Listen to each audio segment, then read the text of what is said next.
Alors voilà, on va clôturer cette journée autour des questions des abords anticipés. Alors c'est pas facile de passer après le professeur Gilles, mais je vais essayer. Donc l'abord anticipé, le pour. Donc bon, pas de lien d'intérêt, c'est rapide parce que au vu de la discussion et de la thématique, il n'y avait pas grande problématique autour de ça. Donc je vais commencer par vous expliquer, enfin reprendre rapidement pour ceux qui ne maîtrisent pas trop ce que c'est que l'abord anticipé. Il s'agit principalement d'une démarche qui consiste, quand on est absolument certain que la patiente dont on s'occupe n'a plus de perspective de soins ou plus de perspective thérapeutique, de proposer un transfert vers un service de réanimation en attente de survenue d'une mort encéphalique ou éventuellement d'un prélèvement type Maastricht 3 maintenant. Et donc cet abord anticipé se fait avant le transfert en réanimation. Il est bien expliqué aux entourages et aux familles que le transfert en réanimation ne se fait que dans cette perspective de don. Il ne s'agit pas des abords dans le cadre des DME ou des DAC. Ça correspond un peu comme les perspectives qu'on a autour des procédures de l'AT, avec des informations des proches, les recherches éventuellement de la personne de confiance, mettre autour de la table les différentes personnes et rechercher la volonté du patient, du donneur potentiel et d'éventuelles directives anticipées. Donc voilà, si on fait un petit peu le déroulé des abords anticipés, donc on a une hypothèse initiale d'une évaluation défavorable de la situation, des entretiens avec le réanimateur, les neurochirurgiens, enfin la collégialité nécessaire qui clôture la perspective thérapeutique. On approche la famille, les entourages. L'idéal se fait donc avec la coordination. Un temps consacré aux patients, à la situation, un temps consacré au projet de don. Et puis ensuite, on acte le transfert en réanimation, on acte un contrat pour un temps limité, 48-72 heures, et puis on fait ce transfert. Si on ne fait plus d'abord anticipé, ben voilà, l'entretien avec le réanimateur, la collégialité, l'accès au service, la discussion collégiale. On switch les entretiens avec la famille, on transfère en réanimation. Ça va aller plus vite, pour le coup. Pourquoi il faut faire les abords anticipés? On va commencer par la question de la réglementaire, puisque c'est ce qui régit le lien entre les soignants et puis les patients, et en l'occurrence ici les entourages. Donc les soignants doivent une information loyale, claire et appropriée. Alors même si on est dans le cadre d'un prélèvement d'organes, il faut que cette information puisse parvenir aux gens et puisse parvenir ici par extension à l'entourage. Donc cette information loyale et claire de ce qu'on fait autour de la personne, donc c'est-à-dire le projet d'une potentielle procédure de don d'organes. Ne pas informer, ça va vouloir dire aussi que les équipes de réanimation vont devoir avoir la même attitude d'omission, et cette attitude d'omission risque malheureusement de glisser vers le mensonge, quand on va avoir des situations qui vont se complexifier en réanimation. Et ça risque aussi de transmettre de faux espoirs. L'absence de clarté, l'absence de loyauté dans cette démarche-là risque de transmettre de faux espoirs aux entourages. Et là, on va pouvoir aussi évoquer les notions dont on parlait tout à l'heure de maltraitance. La loi, toujours, on a la question de l'information et du consentement. Et en 2016, il y a eu quand même des éléments qui ont été actés autour de cette recherche de non-opposition avant l'interrogation du RNR et avant toute cette discussion-là. On doit aller vers les familles. On sait que l'opposition, c'est principalement l'inscription sur le registre national de refus. Pour autant, la notion de principalement, elle a été rajoutée, et c'est à cet effet-là. Elle a été rajoutée à cette question autour de la notion de consentement. Et puis aussi a été rajoutée la notion de préalable. Et cette notion de préalable, ça veut dire la précocité et l'anticipation autour de l'information. Donc l'abord anticipé, elle rentre complètement dans cette perspective-là, et dans cette notion, et dans cette législation, et dans cette réglementation. Si on parle éthique, on va commencer à coulisser la notion de la clarté, de la loyauté. Qu'est-ce que c'est cette question de consentement, de loyauté, de clarté? C'est la notion de confiance. On l'a plusieurs fois évoquée dans la journée, la question de la confiance. Et cette relation entre soigné-soignant, elle est basée sur la confiance. Et ici, elle est basée avec le tiers, qui est donc l'entourage. Ça caractérise vraiment l'action du soin. Et si on n'a pas cette notion de confiance, on risque d'avoir quand même des grosses difficultés dans la démarche qu'on va appliquer en réanimation ensuite. Donc, qu'est-ce qu'on fait en cas d'arrêt sur un potentiel donneur? Comment on explique la famille qu'on va majorer? Comment on explique d'éventuellement des multiplications de procédures si à la fin elles se rendent compte que que c'était dans une perspective de don. Qu'est-ce qui risque de se passer si cette confiance se perd pour cette personne-là, mais aussi au-delà. Et toujours, dans ce cadre-là, quand on fait dans le cadre des réseaux de proximité des transferts, plus il y a du temps entre le moment de l'information et l'abord anticipé, le moment où on sait qu'on n'est plus dans le soin pour la personne, mais dans le soin pour autrui, plus ce temps est long, plus cette période de perte de confiance risque d'entraîner des complications. Toujours en continuant à décliner un petit peu autour des questions du pour, je me suis interrogée aussi sur toutes les questions qui relevaient des questions éthiques qui étaient corrélées à l'activité de prélèvement et de greffe. Et vous le savez, hein, la question de la répartition, la question du manque de greffons, le coût, la marchandisation, tout ça, ce sont des éléments très importants. Et on pourrait un petit peu le rassembler autour de la notion de dignité. Et l'abord anticipé, ça passe par cette notion de dignité, c'est le respect de la personne. Alors certes, c'est une personne qui va mourir, qui est donc déjà plus dans une thérapeutique de soins, et pour autant, il est quand même encore quelqu'un d'humain, c'est quand même une personne dont il faut prendre soin, c'est quelqu'un qui a cette dignité, ça fait partie de l'état d'esprit aussi de l'activité du prélèvement et l'abord anticipé. Ça permet de garder à distance le risque d'objectisation et le risque de représenter la personne comme n'étant qu'un donneur d'organes potentiels. C'est-à-dire, c'est lui conserver son individualité, sa dignité. Et ça passe par la transparence, ça passe par la confiance, et c'est la déclinaison de l'abord anticipé aussi. Excusez-moi. La médecine, on a parlé tout de suite là, de la question du scientifique. Hein. La médecine, elle dit qu'il faut faire des parcours de soins, on va uniformiser les prises en charge, les procédures, les filières de soins. Si d'un seul coup, on suspend l'abord anticipé, les équipes de neurovasculaire, les équipes d'urgence ne vont plus participer à ces perspectives et ces procédures du don d'organes. Et si elles n'y participent plus, ça va être plus compliqué pour eux de sensibiliser à cette démarche-là. Il y aura moins de repérage, il y aura moins de travail fait autour de la formation aux abords anticipés, aux entretiens. Et ça risque d'influer sur le repérage de ces potentiels donneurs. Donc pour conserver des équipes impliquées dans les filières de soins, pour avoir des filières et pour uniformiser ces filières sur les différents sites, il faut continuer à faire de l'abord anticipé. Ça permet aux urgentistes, ça permet aux neurovasculaires de continuer à participer à l'activité de prélèvement et de greffe. Si on les squeeze, ils vont moins repérer, ils vont être moins sensibles à ça. Le langage, donc l'abord anticipé, vous voyez, il y a plein de mots qu'on décline beaucoup autour du prélèvement. Ben, il y a la question des transferts en intention, des réanimations en attente, des réanimations d'organes, la réanimation non thérapeutique, tout ça, ça inclut l'abord anticipé. Tout ça, ça va inclure des questions potentielles.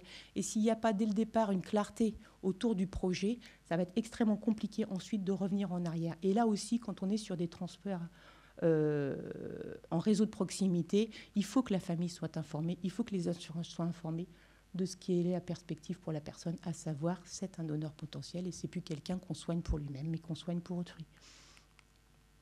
Les questions économiques, l'abord anticipé va justifier pleinement l'accès à une place en réanimation pour un projet clair. Les places, elles sont chères. Donc il faut que le projet soit clair dès le départ. Il faut aussi que les familles entendent que c'est pour un temps limité. La phase d'entente justifie le transfert en réanimation et justifie certaines prises en charge de personnes avec des âges très avancés, par exemple. Le contrat de temps, ça permet de ne pas laisser la crainte d'un séjour prolongé en réanimation. Ça permet d'éviter aussi ce qu'on appelle des obstinations déraisonnables, parce qu'on n'est pas du tout dans le cadre d'une obstination déraisonnable, on est dans un transfert en réanimation avec une perspective et un projet qui est clair, qui est celui du prélèvement d'organes. Donc le gain de temps, le temps qui est aussi un peu, on peut utiliser du côté des coordinations pour débuter ou poursuivre des recherches. J'ai mis documentaire, hein, il ne s'agit pas de commencer à faire des prélèvements, des scanners, etc., mais prendre des informations sur les antécédents, anticiper des explorations complémentaires, des entretiens avec les familles. Ça permet aussi aux familles, pour certaines, de se préparer. C'est le temps de passage en mort encéphalique et d'éviter éventuellement des procédures trop précoces de M3. Anticiper certaines récupérations de données, la dégradation hémodynamique, et puis parfait, le temps de réflexion pour les familles aussi qu'on peut mettre autour de cet abord anticipé, le temps du scanner, le temps de la discussion aux urgences, et puis vous avez vu qu'on éliminait quand même pas ça. Donc les abords anticipés, ça entraîne beaucoup de réflexions éthiques. Je vous l'ai dit, moi j'ai souligné deux éléments importants, c'est la question de l'intention dans l'action. quelle que soit l'activité qu'on fait en médecine, qu'on fasse un scanner, qu'on décide de traiter, de ne pas traiter, qu'on décide de transférer, d'orienter. La question de l'action et la question de l'intention sont extrêmement importantes. La question de la loyauté vis-à-vis de la personne qui est sujet du soin est aussi extrêmement importante. Donc toujours dans cette idée du soin pour autrui, ça ne doit pas nous faire oublier que le donneur qui est central, et le donneur, dès qu'il est possible, il est important de savoir quelle aurait été la volonté par rapport au prélèvement d'organes. Donc anticipation, je vous l'ai dit, le gain de temps. Excusez-moi, c'est une erreur de passage de diapositive. Donc non seulement je suis pour l'abord anticipé, mais je pense qu'il faut maintenant le valoriser comme les démarches M3. Donc pour les donneurs potentiels qui échapperaient au recensement, donc pour pouvoir travailler, ça va dans le sens, si vous avez, si j'ai réussi à passer mon message, de la loyauté qui est inhérente à toutes les relations de soins, auprès des proches, des soignants et entre soignants. La loyauté aussi vis-à-vis du donneur potentiel, ça justifie la recherche d'informations auprès des proches. Ça permet de repérer au plus vite les contre-indications. C'est une valorisation de ce travail et ça augmente le nombre d'acteurs impliqués dans l'activité de prélèvement et donc ça va améliorer les repérages et la sensibilisation autour du prélèvement d'organes. Donc je suis pour.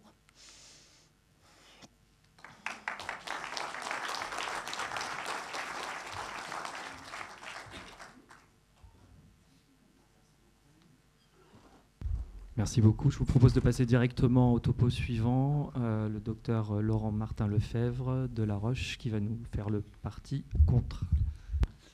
Merci aux organisateurs de m'avoir invité. Et puis oui, je vais faire le compte pour vous montrer que ce qu'Aurore vous a raconté, c'est faux, c'est n'importe quoi, et que en fait, l'abord anticipé, on ne peut être que contre. Alors, j'ai des liens d'intérêt en ce sens que je suis médecin de la coordination, même tout en étant médecin réanimateur. Et puis j'ai participé à l'époque, en 2010, en tant qu'expert du champ 5, où justement on a discuté de la place du don chez les patients en coma grave à la suite d'un accident vasculaire cérébral et donc de l'abord anticipé. À l'époque, j'étais pour, mais j'ai changé d'avis. Donc, pourquoi d'abord l'abord anticipé, on ne peut être que contre? Parce que c'est, je dirais, hors la loi. Et quand j'ai repris, moi, les mêmes articles de loi que Aurore, mais je ne les ai pas interprétés de la même façon. C'est-à-dire que le prélèvement d'organes sur personnes décédées ne peut être fait sur personnes majeures décédées, ne peuvent être faites que après avoir regardé s'il y avait un refus d'un tel prélèvement, donc, et principalement, comme il est dit, principalement par l'inscription sur un registre national automatisé à cet effet. Donc ça veut dire que quand on fait une démarche anticipée, on admet un patient en réanimation pendant 48 voire 72 heures, il n'est pas encore décédé, et on ne sait pas pendant tout ce temps-là si oui ou non il est opposé au don d'organes, puisque la loi dit qu'il doit normalement principalement s'être inscrit sur le registre national des refus pour exprimer donc son opposition. Et donc, on ne peut pas consulter ce registre puisque c'est testamentaire, donc ça ne peut être consulté qu'après le décès du patient. D'autre part, c'est quelle est la demande auprès des proches? Et ça, c'est à partir donc justement des textes des experts où il y avait un accord fort. Il était dit qu'en l'absence d'opposition du patient au don, l'accord des proches est indispensable à l'instauration ou à la poursuite des thérapeutiques de réanimation dans l'optique exclusive du prélèvement d'organes. Je vous rappelle que l'information des proches, ce n'est pas demander un accord, c'est simplement informer les proches des modalités du prélèvement. Donc ça contrevient aux règles dites de bonne pratique sur la simple information des proches au nom d'organes, et donc, comme je vous l'ai dit précédemment, sur le régime de consentement présumé. C'est tellement vrai, ça, que c'est tellement inscrit chez les soignants qu'il y avait une étude qui avait été faite à Nancy. C'est une étude monocentrique. C'était essentiellement des paramédicaux, que ce soit infirmières ou aides-soignantes. C'était, soi-disant, je pense que c'était 70% de paramédicaux. Et à la question, pour permettre le transfert du patient en réanimation dans le cadre d'une démarche anticipée, vous pensez qu'il est nécessaire de vérifier? C'était dans 30% des cas, le consentement du patient au don d'organes, et non pas la recherche d'opposition. On recherchait un consentement. y compris aussi des proches dans 45% des cas, et seulement une petite minorité dans 25%, la recherche d'opposition non-organe. Donc pour les soignants, on ne peut pas envisager une démarche anticipée sans en avoir un consentement famille. Donc, or, c'est totalement illégal, entre guillemets, sur les données ou les recommandations de bonne pratique. L'autre point important, c'est que ce n'est pas éthique. Ce n'est pas éthique parce qu'il y a une instrumentalisation quand on fait une démarche anticipée. On admet donc le patient en réanimation, plus à son bénéfice direct, mais pour autrui. Et donc, on lui maintient des techniques de réanimation dans l'objectif de prélever ses organes pour une autre personne. Et donc, c'est ce que l'abord anticipé donc, nie le principe kantien de « agis de telle sorte que tu traites l'humanité aussi bien dans ta personne que dans la personne de tout autre », toujours en même temps, comme une fin, jamais simplement comme un moyen. Ça veut dire quoi, ça? Ça veut dire que le fait de faire un abord anticipé, c'est techniciser de nouveau la mort, c'est éventuellement déposséder la fin de vie du patient et des proches, et c'est de diminuer donc les aspects humains et métaphysiques lors de l'abord du don. Deuxièmement, c'est une obstination déraisonnable, parce qu'on va faire quoi? On va faire des soins de préservation des organes chez un être qui est encore en vie. Je vous rappelle que pour la mort encéphalique, on préserve les organes, mais le patient est décédé. Et donc là, les soins de préservation sont faits alors que le patient n'est pas encore décédé, ce qui n'est a priori pas autorisé en France. Donc ça nécessiterait au minimum pour faire ce type de soins qu'il y ait un consentement du patient à cette préservation. Deuxième point non éthique, c'est le conflit d'intérêts. Le risque majeur de la démarche anticipée, c'est de décider un arrêt de traitement pas au bénéfice du patient, mais dans l'attente pour obtenir des organes. Donc ça, c'est ce qui avait été pointé sur tous les textes d'éthique, c'est le conflit d'intérêts, qui est un conflit donc majeur. Ensuite, il y avait un risque de malfaisance. L'intubation chez un malade, c'est l'un des soins les plus... L'aspiration trachéale chez un patient intubé, c'est l'un des soins les plus douloureux. Ça avait été codifié dans des études en réanimation. Donc, maintenir des soins de réanimation pendant 48 heures, 72 heures sur un malade encore en vie, c'est douloureux. Et le risque, deuxième point, c'est que le patient ne passe pas en mort encéphalique et aboutit à un coma végétatif, ce qui n'aurait pas été le cas s'il n'avait pas été pris en réanimation, parce que tout de suite, il serait décédé à la phase aiguë de la prise en charge. D'ailleurs, c'est tellement vrai qu'il y a de nombreuses études qui sont faites, et je vous en présente une, par exemple à Nancy qui avait été fait par Lucille Imbergent, qui recherchait des facteurs prédictifs du passage en mort encéphalique. L'objectif de cette étude, c'était de dire, eh bien, quand le malade a 4 à 6 facteurs, on peut l'admettre en réanimation parce qu'il a une probabilité très élevée de passage en mort encéphalique, mais cette probabilité, elle est vraie sur une population, elle n'est pas vraie pour un individu. 48 sont passés en mort encéphalique, mais les autres ne sont pas passés en mort encéphalique. Donc ça pose problème. Ensuite, l'abord anticipé, il n'est pas certain que l'abord anticipé n'augmente pas le taux de refus. On va essayer de faire une analogie par rapport au M3. Là, c'est le taux de refus depuis de nombreuses années des patients en mort encéphalique. Et donc, on a un taux de refus aux alentours de 33% des cas. Sur les patients Maastricht 3, donc, vous savez, les patients Maastricht 3, c'est des prélèvements sur arrêt circulatoire à la suite d'une limitation à arrêt des traitements, où la demande de don est faite alors que le patient n'est pas encore extubé et n'est pas encore décédé. Eh bien, ce que l'on voit, c'est qu'on a un taux d'opposition qui est plus élevé que pour la mort encéphalique.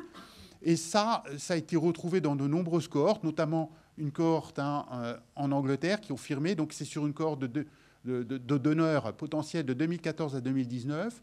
Ça, c'est les donneurs en mort encéphalique, ça, c'est les donneurs Maastricht 3. Donc, vous voyez qu'ils en font plus de M3 que de mort encéphalique. Et qu'est-ce que l'on voit? On voit que le taux d'opposition est de 40% dans le groupe M3 versus seulement 70%, 30%, je veux dire, d'opposition dans le groupe mort encéphalique.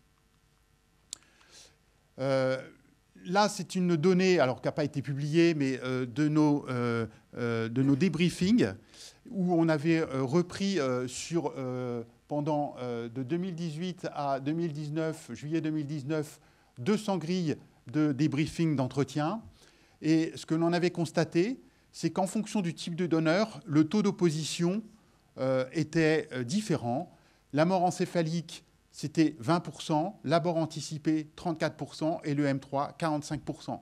Et ça, il y avait une différence statistiquement significative entre les groupes. Donc on a l'impression qu'effectivement, sur l'opposition, on a une espèce de croissance entre la mort encéphalique, l'abord anticipé, le M3. Et la différence entre l'abord anticipé, le M3 versus la mort encéphalique, c'est que l'abord du don, il est fait avant le décès du patient. Et pourquoi aussi le taux d'opposition? Parce que, en fait, dans ce qu'on met là, le taux d'opposition, il y a plus que le taux d'opposition, puisque dans l'abord anticipé, non seulement on recherche l'opposition du patient, mais aussi l'acceptation des proches au transfert et à la réanimation dite d'attente pendant 48-72 heures. Et on se rend compte que cette réanimation d'attente, il y a un taux de refus qui n'est pas négligeable. 4,5% de l'ensemble de nos demandes qui avaient été faites sur la même période, sur l'ensemble de nos fiches de débriefing, avaient refusé d'attendre plus longtemps le passage en mort encéphalique ou pour le M3. C'était essentiellement, à l'époque, des abords anticipés. Enfin, l'abord anticipé, ça diminue les ressources financières de l'établissement. Pourquoi? Parce que si on admettait de façon systématique tous les donneurs potentiels en réanimation, ça permettrait d'avoir des séjours de réanimation au bout de 48-72 heures avec un acte marqueur. D'autre part, un certain nombre de ces patients passeraient en mort encéphalique et pourraient être recensés, même s'il y a secondairement opposition des proches ou du patient. Donc, puisque je vous rappelle que ça, c'est les procédures d'application de la T2A, et donc on aurait une augmentation de notre budget structure des coordinations si on admettait tous les comas graves. Donc, en conclusion, c'est d'admettre systématiquement en réanimation les patients susceptibles de passer en mort encéphalique et sans contre-indication absolue d'emblée pour le prélèvement d'organes. C'est peut-être la meilleure façon de faire pour augmenter nos prélèvements et non pas faire de la démarche anticipée. Je vous remercie.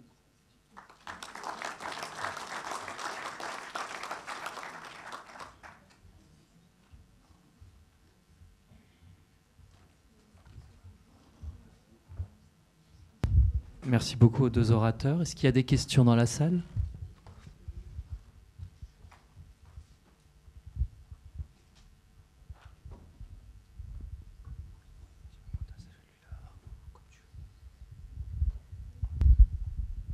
Moi, j'ai une simple question. Ce qui avait motivé d'ailleurs la programmation de ce topo, c'est qu'à Angoulême, on fait beaucoup d'abords anticipés, ce qui veut dire qu'on a eu une diminution quand même conséquente des patients recensés. Et ce travail s'accompagne d'une diminution des ressources. Donc, on a l'impression... moi, je suis plutôt pour, contrairement à l'exercice qu'on t'a proposé de faire. Mais c'est vrai qu'en même temps, j'ai l'impression qu'on se tire une balle dans le pied. Bien, dans ces cas-là, il faut intégrer les abords anticipés dans l'activité des coordinations, mais il ne faut pas tirer les éléments vers l'autre sens, en fait. En loyauté, en confiance, tous ces éléments-là font qu'on doit continuer à anticiper les choses et gagner du temps. Et économiquement, ça a un sens. Donc, c'est un argument qui est régulièrement remis en avant. Et je pense qu'on doit travailler justement à développer cette activité, à l'identifier dans des parcours de soins et dans des activités. Alors, c'est vrai, puisqu'effectivement, puisque les malades ne passent pas en mort encéphalique et s'ils sont refusés par les proches, et effectivement, ça diminue ta T2A et ça diminue ton budget structure. Mais lors de la mise en place de la démarche anticipée en 2010, le point principal, pourquoi ça avait été évoqué, parce qu'effectivement, il est tout de même extrêmement délicat d'admettre en réanimation un patient alors qu'on sait parfaitement que ça n'est pas pour lui, qu'il n'y a plus d'espoir thérapeutique, parce que ça aboutissait à un inconfort très très important des soignants auprès des proches, Et les proches, souvent, au bout de 48-72 heures, quand le malade décédait, venaient nous voir, mais finalement, vous l'avez pris que pour le prélever. Et ça aboutissait, en fait, à une opposition. Donc, c'est là où je biaise un peu. C'est-à-dire que d'admettre systématiquement en réanimation, je pense que le taux d'opposition des malades en mort encéphalique augmenterait. Parce que les proches sentiraient que l'admission n'a pas été franche et il y aurait une opposition dans ce sens-là. C'est là où il faut être extrêmement prudent sur l'interprétation des chiffres. Maintenant, moi, quand je regarde mes chiffres en mort encéphalique à Nantes, tu as vu le taux d'admission, on a 90 entretiens de démarches anticipées. Hein. Donc on fait en majorité, quasiment maintenant, des démarches anticipées, effectivement, sur la mort encéphalique. On se retrouve avec des taux des malades recensés à peine à 20% de taux d'opposition. Bien évidemment, il y a un biais majeur, puisqu'on a demandé avant le décès du patient. Donc voilà, mais je ne suis pas sûr que si je revenais en arrière et que je demandais au réanimateur d'admettre systématiquement tous mes patients, je n'aurais pas finalement, sur l'ensemble des demandes, parce que ça n'a pas été fait, on pourrait faire une étude peut-être, non mais voilà, on augmenterait peut-être notre taux d'opposition en réanimation sur les malades en mort encéphalique. C'est pour ça qu'il faut être extrêmement prudent, et je pense que la loyauté, c'est ce qui compte le plus. Sinon, on va droit dans le mur. Vas-y.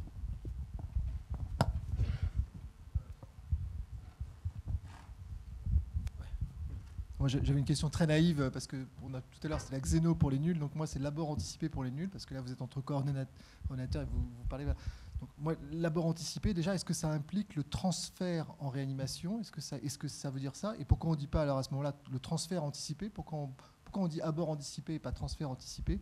Et ensuite, si les patients ne passent pas en mort encéphalique, ça peut évoluer vers le M3. Et j'imagine que les papiers dont vous avez parlé, c'était avant le M3. Donc, qu'est-ce que le M3 change là-dedans ?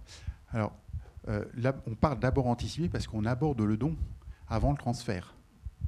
Donc, ce n'est pas un transfert anticipé. Le transfert anticipé, ce serait, on transférerait en anticipation les malades. Là, on aborde auprès des proches pour le transfert, pour la demande de don, pour le prélèvement. Donc, en résumé, s'il y a une opposition du patient, où ça s'arrête aux urgences.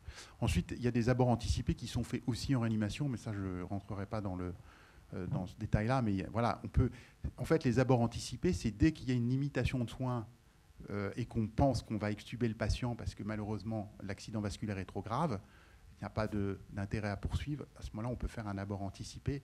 Voilà. Le M3, on peut parfaitement l'intégrer. Et d'ailleurs, on pourrait passer la dernière diapo. Dans les recommandations européennes, on parle plus. Ce qu'il faut parler maintenant, c'est plus de décès en mort encéphalique, mais c'est de délai de décès tout court, et de se dire qu'au bout de 48 heures ou 70 heures, on est d'accord, le patient va décéder, et à ce moment-là, c'est à nous de voir sur quelle modalité on pourra le prélever. Point. Voilà. C'est d'éviter de dire il y a une mort encéphalique. Au fait.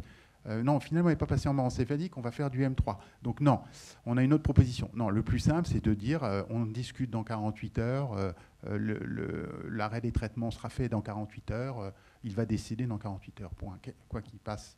Et donc, à ce moment-là, nous, si au bout de 48 heures, il n'est pas passé en mort encéphalique, on fait un M3, si c'est possible. Souvent, c'est des malades de plus de 70 ans. C'est même des situations rares. C'est des malades de 80 ans. Voilà. Ouais, puis je crois qu'on peut peut-être aussi rajouter le fait qu'effectivement, tu me tends la perche là-dessus sur les personnes âgées.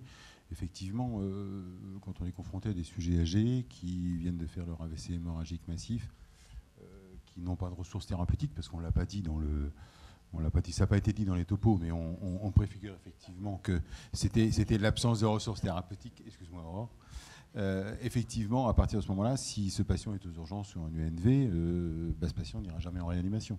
Parce que la première question du réanimateur, ça va être de regarder le scanner, voir un peu ce qui est prévu. Et donc ce patient, avant les abords anticipés, ce patient, il allait, alors communément dans les lits du HCD, comme on dit aux urgences, dans les lits portes, enfin tout ce qu'on veut, mais voilà. Donc effectivement, l'intérêt de l'abord anticipé, c'est effectivement, d'une part, d'hospitaliser ces gens-là en réanimation après, effectivement, pour avoir, dans un souci de loyauté, tel que ça a été décrit très très bien, pour pas qu'il y ait d'ambiguïté sur le projet, parce qu'on change de projet, on n'est plus sur un projet thérapeutique, on change de projet. Et ça diminue effectivement artificiellement le taux de refus. Je dis bien artificiellement, puisque les patients qui sont recensés sont forcément des patients qui sont donneurs, puisqu'ils sont allés en réanimation. Donc on aura plus de patients qui vont être prélevés, et ceux qui ne seront pas passés en mort encéphalique, ou alors qui seront sur des dossiers potentiels de M3, de toute façon, donc ça va diminuer, je dis bien artificiellement, parce que si on voulait être très juste dans les taux de refus, comme l'a dit aussi Laurent, il faudra intégrer tous les abords anticipés et prendre en compte également tous les refus qu'on a eu sur les abords anticipés. Donc l'organisation, enfin la méthodologie fait ça, mais donc je pense que oui, effectivement, c'est des situations rares. Aujourd'hui, bon nombre de coordinations sont rompues à cette technique, et c'est effectivement quelque chose de soucieux, et surtout dans un contexte d'occupation des lits de réanimation, de lits fermés, de personnel manquant, etc., où effectivement il convient d'avoir un objectif bien clair et bien précis sur l'orientation de ce patient quand il arrive dans nos services. Oui, je ne sais pas si on peut avoir une réponse pour ou contre. Moi, je ferais bien une réponse de Normand. Après, ce qu'il faut voir, enfin quelques remarques. Déjà, je pense qu'il ne faut pas confondre abord anticipé et abord précipité. Et je pense, et en l'occurrence, à l'occasion de la crise Covid, on voit des modifications de pratiques. Et je pense qu'on a une dérive qu'on a constatée avec des abords pendant la crise sanitaire qui ont été faits en préhospitalier par le SAMU, et beaucoup d'abords anticipés qui ont été faits aussi aux urgences, beaucoup plus, avec une diminution des taux d'intubation des cérébrolésés. Ça, c'est des constats qu'on a faits dans des gros centres. Et puis, je pense qu'il faut respecter cette notion de temporalité. Il y a des fois où les gens ne sont pas prêts à entendre, et quand ils ne sont pas prêts, il faut pas y aller. Et donc, je pense qu'il faut qu'on arrive à mettre en place des conditions, des circonstances, des règles de bonne pratique, des abords anticipés. Et bon, je pense que les gens le savent maintenant, mais il y a un groupe de travail qui va être mis en place à l'Agence de la biomédecine sur les abords anticipés, qui va commencer en 2023, en janvier 2023, avec les sociétés savantes, les associations de patients et d'usagers. La dernière chose que je voudrais, ou là où je suis d'accord avec Aurore, c'est qu'effectivement, il va falloir trouver un moyen de revalorisation de cette activité qui est tout de même très chronophage. Voilà. Donc, effectivement, il faudrait que ce volet-là, puisque ça devient quasiment la majorité pour les morts encéphaliques, hein, dans les centres à Angoulême, à La Roche, c'est 60% de nos patients à La Roche-sur-Yon, c'est des abords anticipés. Donc c'est un temps important. Parfois c'est des déplacements sur des hôpitaux dits, parce qu'on ne parle pas du réseau, mais on en a parlé, Aurore. Donc ça, c'est vrai que c'est un problème.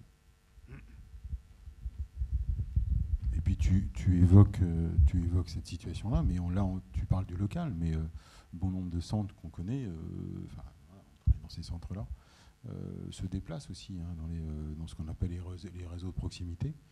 Et effectivement, ce sont des centres qui ont eux aussi, je dirais, de temps en temps, des patients qui sont dans leur potentiel, qui sont encore plus démunis que les centres, je dirais les gros centres, qui en ont un peu plus, mais c'est vrai qu'il y a un déplacement, il y a tout un tas de choses, il y a la notion du transfert qui vient se rajouter là-dessus, c'est-à-dire qu'en fait, on est dans la situation de l'abord anticipé qu'on évoquait, il y a le patient qui est aux urgences, qui est en UNV, mais qui est dans un hôpital, et puis qui va changer d'étage.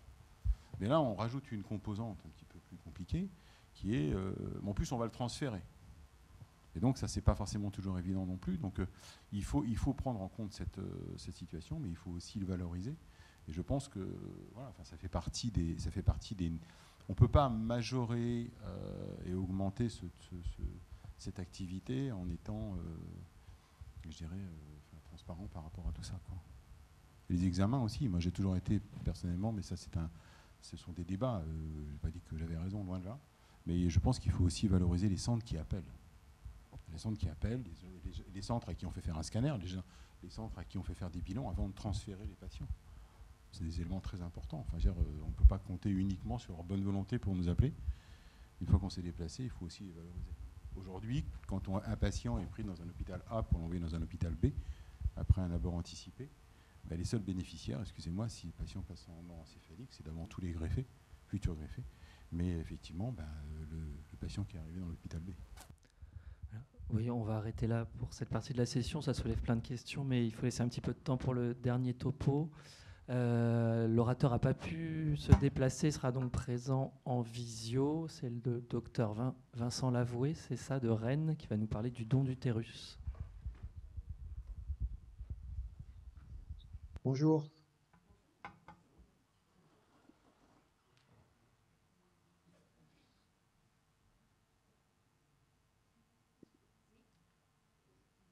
Vous m'entendez? Ok. Est-ce que vous voyez mon écran partagé? Vous avez mis en plein écran? Vous le voyez toujours? Ok. Alors, tout d'abord, merci pour l'invitation et ensuite, excusez-moi pour l'approche seulement virtuelle. Mais bon, j'ai eu quelques problèmes d'organisation, puis ça devait être le docteur Dio qui présentait et finalement, il y a eu un empêchement. Enfin, voilà, bref. On a essayé de faire au mieux quand même malgré tout et je suis ravi de présenter donc du coup ce travail ou ce topo sur la transplantation utérine et qui était avec un simple titre qui était don d'utérus. Donc, déjà le greffe d'utérus, juste quelques diapositives là sur le côté droit ou quelques images qui montrent que d'emblée ce type de transplantation a un fort retentissement sociétal. On voit la une du Times magazine en janvier 2019 ou même un épisode de Grey's Anatomy qui est passé en avril 2022 en France, qui traite de la transplantation utérine ou qui l'évoque sous un angle, on va dire, un peu plus sensationnel, on va dire. La transplantation utérine, un bref rappel un petit peu de où on en est dans le monde. La première greffe a eu lieu en Allemagne en 1930 dans le cadre d'une transformation de hommes vers femmes, donc transgenres, ce qui montre aussi les quelques difficultés auxquelles on peut être confronté à l'avenir d'un point de vue éthique sur ce type de demandes qui pourront peut-être survenir à l'avenir. Mais évidemment, c'est bien trop tôt. On est dans un cadre de protocole de recherche et avec des critères d'inclusion et d'exclusion qui fait qu'actuellement, cette question ne se pose pas. Une autre transplantation utérine qui a été décrite en 2002 en Arabie Saoudite, qui va marcher avec un retour des règles qui est obtenu après la transplantation, mais l'utérus va se nécroser 3 mois après par un défaut d'arrimage au niveau vaginal, par prolapsus de celui-ci et twist des pédicules vasculaires. Ensuite, une transplantation utérine décrite en Turquie, issue de donneuses décédées, et qui va permettre une grossesse, mais malheureusement, et quasiment essentiellement que des grossesses arrêtées au premier trimestre de grossesse. Et enfin, l'équipe suédoise qui a réussi un véritable exploit avec la première grossesse issue de cette technique de transplantation utérine, avec un enfant né en 2014, dans le cadre d'un essai clinique, hein, pas juste des one-shot comme ça peut être décrit auparavant, avec 9 transplantations utérines réalisées issues de donneuses vivantes. Sur les 9 transplantations, il y aura eu 2 explantations au décours dans les 3 mois qui ont suivi la greffe, 7 utérus qui restent en place, fonctionnels avec des règles, toutes vont obtenir des enfants en bonne santé, et même plusieurs auront plusieurs enfants, 2, avec des grossesses qui seront successives, ce n'était pas des jumeaux, bien entendu. Donc là, quelques schémas pour les anastomoses vasculaires. On se regreffe sur les artères iliaques externes pour implanter l'utérus.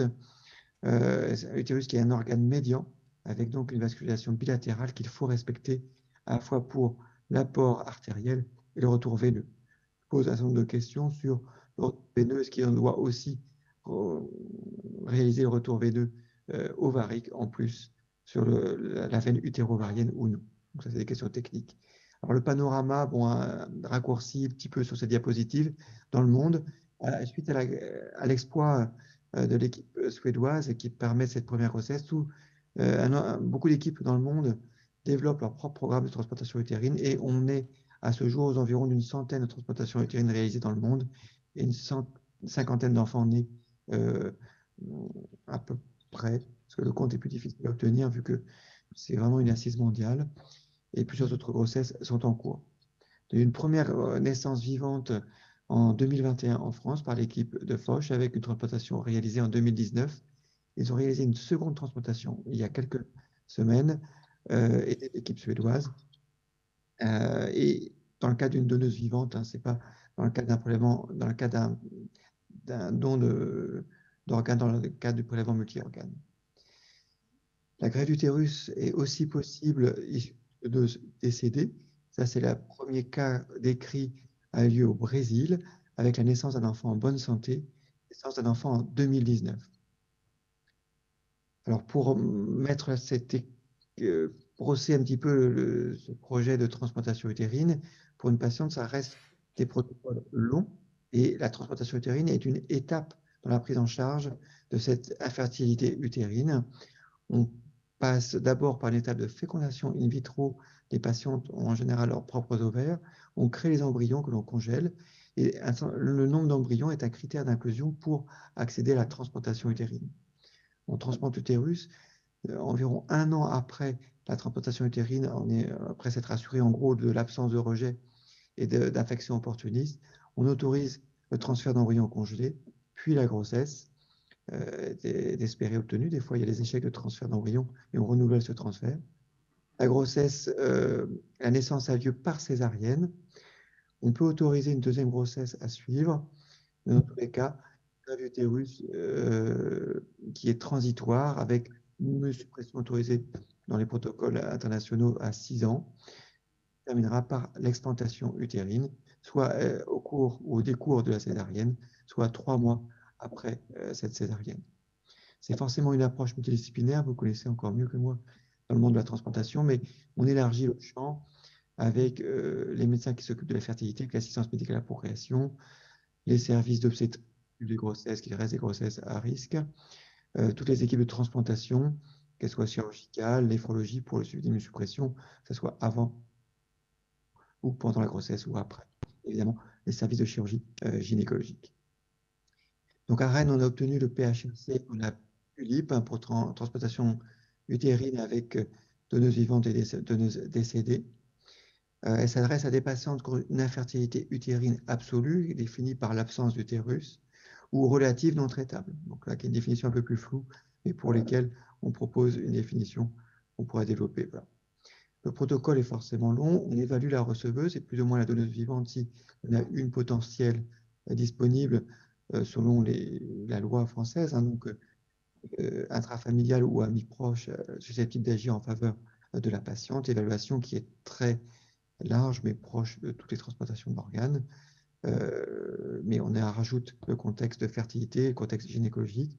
On a une évaluation très rigoureuse psychologique, immunologique et virale en plus, mais quand même plus exigeante que pour la transplantation d'organes vitaux. Ensuite, on les propose à la fécondation in vitro pour avoir le nombre d'embryons nécessaires requis.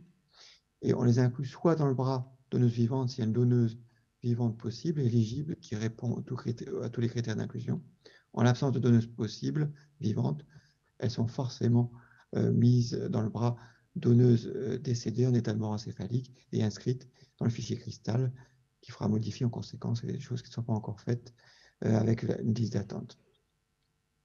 Ce protocole TULIP, là, donc c'est un PHRC 2021, pour lequel, enfin c'est PHRC 2020, obtention de la réponse en 2021, n'est pas encore ouvert. Il y a encore toute une phase réglementaire pour lesquelles nous qu'on doit finaliser, notamment le dépôt au dossier à l'ANSM, qui n'est pas une mince affaire, parce que l'ANSM est un monde en soi. Donc cette approche à 2 bras est vraiment dans l'heure du temps, parce que l'Australie ouvre exactement le même type de protocole que nous, avec un protocole à 12 femmes, 12 inclusions possibles, 6 issues de doneuses vivantes, 6 issues de doneuses décédées. Nous, on a un protocole à 16 transplantations, donc 8 et 8 dans les 2 bras. Notre rétroplanning espéré, et on a déjà du retard sur celui qui est présenté ici, il est présenté ici, hein, donc une phase de préparation, donc 2020 là, notamment avec la réalisation de prélèvements utérins à visée scientifique dans le cadre des PMO, dépôt de tous les aspects réglementaires. Donc je dis j'ai un petit peu de retard, c'est que le dépôt de dossier à l'ANSM, on envisagé en fin d'année, bon, il va être fait, mais déjà la réponse ne pourra avoir lieu qu'en 2023 pour tous les aspects réglementaires. y compris des dépôts du dossier CPP qui va se faire en parallèle, sachant qu'une réponse favorable est un délai incompressible de 3 mois par l'INSM. Pas de questions subsidiaires. Voilà, une fois qu'on a déposé inclusion dans le protocole, évaluation des receveuses, exclusion aussi de celle-ci potentiellement, création des embryons, ce qui fait qu'une première transplantation utérine est possible mathématiquement qu'en 2024. On peut aller assez vite parce qu'il y a les receveuses qui étaient déjà incluses dans le protocole de Limoges, qui est actuellement à l'arrêt, qui sont dans le cadre du bras donneuse décédée, qui pourraient être remises dans d'autres protocoles. Donc il y a déjà une patiente qui est transmise par l'équipe de Tristan Gauthier, qu'on pourrait inclure. Il y a déjà tous ces embryons. Ça peut peut-être aller relativement vite pour une première transplantation si à l'issue des dépôts réglementaires et des accords définitifs, avec l'espérance d'une naissance en 2025 si tout se passe bien. Dans le cas du donneuse vivante pour don l'utérus, qui était l'objet du topo demandé, on voit qu'on n'a pas tout à fait les mêmes critères d'inclusion. On s'adresse forcément à des patientes un peu plus âgées qui ont satisfait qui ont fait leur projet de parentalité, qui ont déjà eu des enfants, avec un âge donc de plus de 40 ans, un IMC à moins de 30, et aussi, entre guillemets, pas trop âgé. Et en gros, on n'a pas un âge fixe, parce que l'âge de la ménopause n'est pas fixe, mais une durée de la ménopause limite à moins de 7 ans. Car au-delà, on a une dégradation du système artériel et vasculaire qui fait contre-indiquer la greffe d'utérus, enfin le prélèvement d'utérus en donneuse vivante, parce que la déprivation œstrogénique altère la microvascularisation, notamment utérine, et peut faire le lit de complications à la grossesse, notamment la pré-éclampsie. En donneuse décédée, donc issue de PMO, là on s'adresse en critère de sélection de qualification du greffon, donneuse qui est jeune, on va dire hyper donneuse, avec un âge de moins de 45 ans, sur lequel on va prélever, si l'accord de la famille, beaucoup d'organes, notamment le pancréas, qui fait une compétition sur les vaisseaux iliaques communs, internes et externes. Mais bon, il y a un accord, et on a discuté de nombreuses fois avec les transporteurs de pancréas, et en fait, on peut s'arranger sur la moitié de l'artère hypogastrique pour permettre la greffe des deux organes, et pancréas et utérus. Il faut qu'elle ait au moins eu un enfant né à terme pour permettre d'autoriser le prélèvement utérin, même si on va élargir un tout petit peu. Voilà, c'est une très jeune donneuse, une vingtaine d'années, n'a pas eu le temps d'obtenir sa grossesse, donc on autorisera le prélèvement dans ce cas-là, mais une patiente plus âgée qui n'aura jamais eu d'enfant, je sais pas, une quarantaine d'années, on n'aurait pas l'utérus parce qu'on pourrait se dire qu'il y a eu des échecs d'implantation, etc. Évidemment, cela représente pour les cellules de coordination une nouvelle information à donner et pour les services de réanimation dans lesquels est hospitalisée la patiente en état de mort encéphalique. Pour la donneuse, évidemment, les risques sont différents. Pour la donneuse en état de mort encéphalique, il n'y a pas de risque. Par contre, pour la donneuse vivante, il y a des risques chirurgicaux importants, notamment de plaie urétérale qui est d'un risque sur 5 de plaie urétérale pour le prélèvement du greffon utérin, avec des chirurgies assez longues et un risque psychologique tout à fait possible. Pour le donneuse décédée, ça pose des problèmes éthiques. Vous êtes plus à même encore que moi de discuter. Glisse du prélèvement de greffe pour prélèvement d'organes pour sauver une vie à une qualité de vie. On avait déjà franchi cette étape pour la greffe de face ou greffe de membre supérieur, mais qui est un petit peu différente ici pour la greffe d'utérus, c'est un organe pour donner la vie. Point de vue de la donneuse, est-ce que c'est un meilleur utérus? Probablement que oui pour une donneuse vivante, mais quand même un utérus plus âgé qui peut s'altérer avec l'âge des patientes, avoir des pathologies acquises type adénomiose, mais on a une ischémie froide plus courte, une chirurgie plus longue avec des vaisseaux potentiellement plus courts pour greffer. C'est un organe médian, donc on doit avoir une longueur vasculaire bilatérale importante pour pouvoir regreffer les vaisseaux iliaques externes. Pour la donneuse en état de mort encéphalique, on a une historique sur l'utérus plus difficile, plus court, avec une exploration de l'utérus qui est plus faible. On a des patients plus jeunes et avec une ischémie froide plus longue. Par contre, en avantage, des pédicules vasculaires plus longs pour la greffe. Se pose une question de la disponibilité d'utérus à greffer. Dans le cas des donneuses vivantes, on a une sélection quand même assez drastique pour les patientes, pour les donneuses potentielles. Et finalement, on se retrouve avec beaucoup de receveuses potentielles sans donneuse. Forcément, pousse à proposer la donneuse issue de l'encéphalique, mais on avait fait une étude en collaboration avec l'agence de biomédecine pour les potentiels greffons, mais encore une fois, c'est potentiellement quelque chose d'assez rare pour de donneuses assez rares. On a des chiffres à 53 donneuses potentielles de moins de 45 ans sur l'ensemble du territoire français. Est-ce que cela permettra de répondre à la demande future en soins courants? Probablement trop faible. Dans le cas du PHRC Tulipe, cela sera possible, évidemment. Pour attirer votre attention aussi, dans le cadre du prélèvement multi-organes, on modifie les techniques de prélèvement, notamment de cannulation.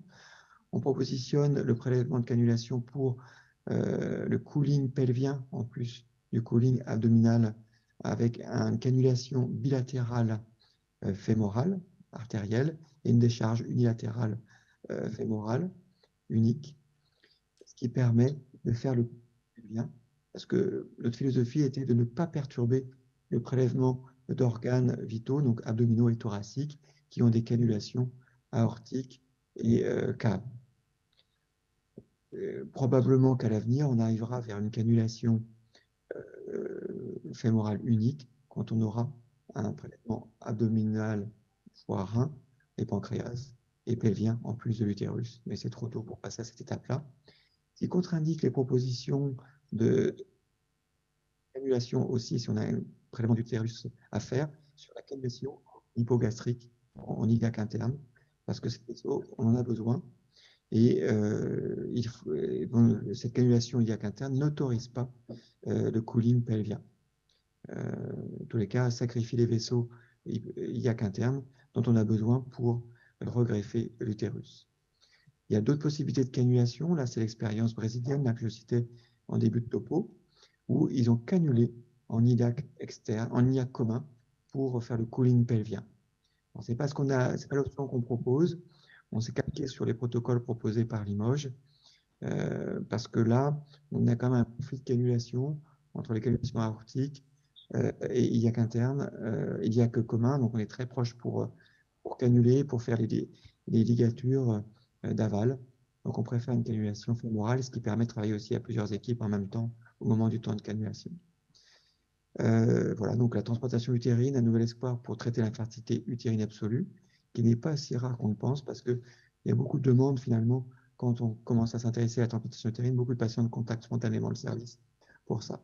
Un nouveau champ médical en chirurgie, en infertilité, en transplantation, et de nouvelles interrogations éthiques, bien sûr, certes pour la transplantation utérine, pour la transplantation de manière générale, mais aussi pour la procréatique, pour des questions vis-à-vis du développement de la gestation, de la grossesse avec gestation par autrui, par exemple, et d'autres questions encore. On n'a pas tout traité, et tout réfléchi, mais en tout cas, on y réfléchit. C'est un projet extrêmement multidisciplinaire. Là, on travaille, par exemple, avec Erwan Fleischer sur le prélèvement multi-organes sur des modèles porcins, et on est là à l'INRA, en train de faire de la transplantation d'utérus en allogreffe chez le cochon. Je vous remercie. Je ne sais pas si vous avez quelques questions. Je ne sais pas si ça a répondu à la demande.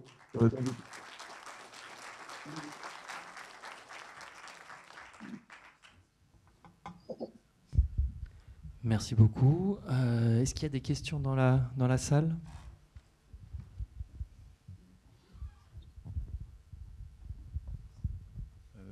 Bonjour, vous ne me voyez peut-être pas. Docteur Laurent Martin Lefebvre, donc la coordination de Nantes. Je voulais savoir si pour les receveuses, il y a donc un traitement immunosuppresseur. Est-ce qu'il y a eu un suivi sur le long terme? Quel est le risque carcinologique ou infectieux de ce traitement? Alors, l'immunosuppression utérine est le grosso modo du rein, donc l'induction périopératoire, et puis une triple immunosuppression au long cours, corticoïdes, CH7 et prographe, enfin tacro, enfin, voilà. C'est assez classique. Il n'y a pas à ce jour, dans la littérature mondiale et le dernier congrès de transplantation utérine qui a eu lieu il y a quelques semaines à Foch, de risque oncologique décrit. Ensuite, enfin, apparu sur la centaine de transplantations utérines faites dans le monde. On est quand même sur une transplantation utérine transitoire. Le risque oncologique apparaît quand même au-delà de 5 ans, et c'est pour ça que 5-6 ans, et c'est pour ça qu'on propose une explantation à l'issue des 6 ans d'immunosuppression pour limiter ce risque oncologique. Alors, il peut y avoir des risques plus précoces. Ensuite, on le limite, se pose la question évidemment de la prévention du sarcome de Kaposi avec de faire ou pas le mismatch HHV8 ou pas.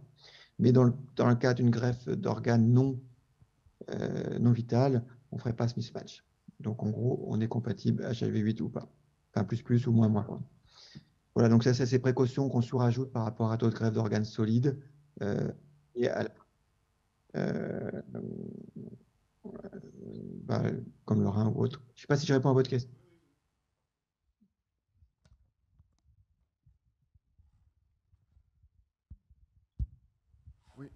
Bonjour, Antoine Thierry.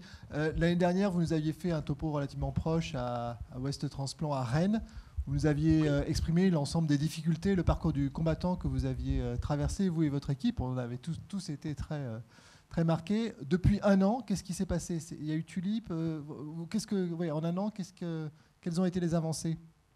Alors, les avancées, donc on a avancé concrètement sur le PMO scientifique, on a tous les accords et on prélève des utérus à visée scientifique. C'est à la fois des visées de training chirurgical et de coordination des équipes, des autres équipes de prélèvement. Donc ça, je pense qu'on est à peu près rodé, on n'en a fait que 4, mais c'est allé assez vite et on arrive à un utérus qu'on pense propre à la greffe.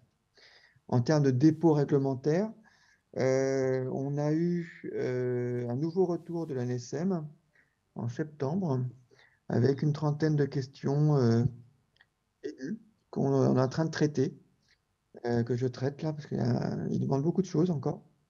Et donc, avec un dépôt définitif du dossier à l'ANSM, c'est fin d'année, là, fin décembre, on pense être prêt à le déposer de manière définitive.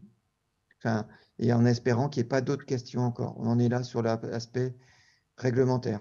Donc, en fait, on a quand même beaucoup travaillé depuis West Transplant à Rennes, là, ça fait 1 an, mais concrètement, ça ne se voit pas.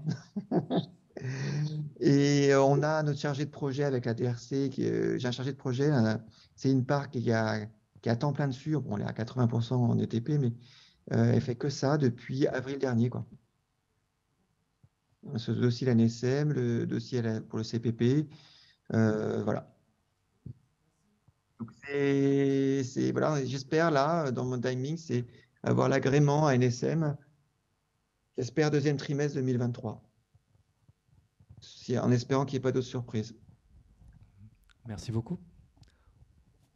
On va arrêter la session. Merci à tous pour votre présence. Bon, je crois qu'on est arrivé à l'issue de la journée.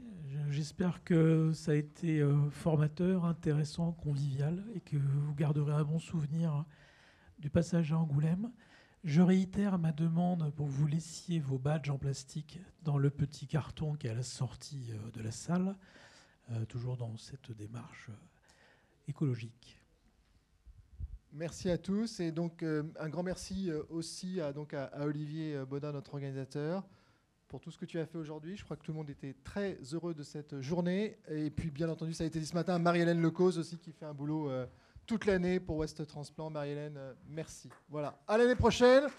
On ne l'a pas dit, probablement La Roche-sur-Yon. Il y a La Roche-sur-Yon, peut-être les Sables d'Olonne. Enfin, en tout cas, c'est le centre de La Roche qui organisera West Transplant.